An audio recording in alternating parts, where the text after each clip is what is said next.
Hey guys, this is Dr. Hub. In case you haven't subscribed, please do subscribe for updates. Midline lethal granuloma. So this midline lethal granuloma, what is it associated with? So when you look at the association, it is with the EBV. EBV is the Epstein-Barr virus. So what are the other names here? The other names is it includes, it can be non-healing.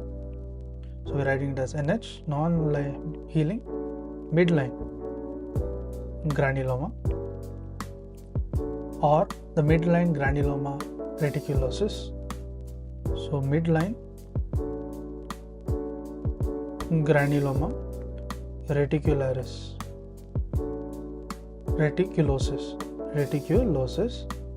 as well as the Stewart's granuloma,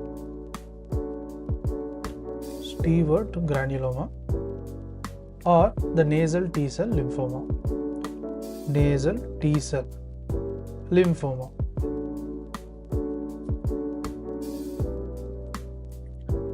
Then what else is there? There is nasal obstruction.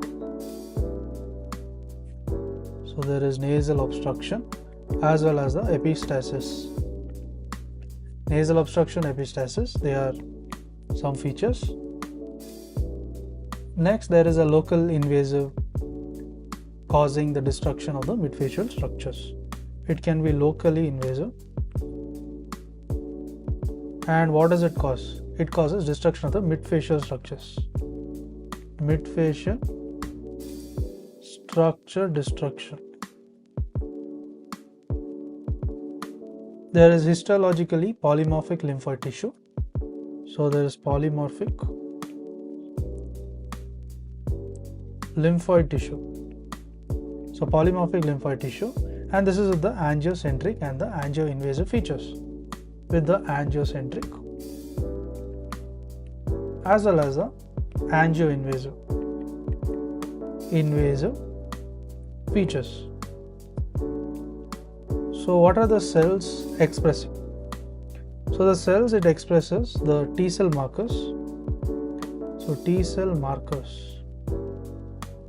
markers such as the CD56, and there is a localized T cell lymphoma. So there is also localized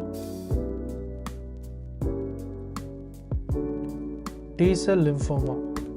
So this localized T cell lymphoma, it is treated by radiation. While the disseminated tissue requires chemotherapy. Disseminated tissue, it requires RT, that is radiotherapy. To learn and grow daily like this, please do subscribe.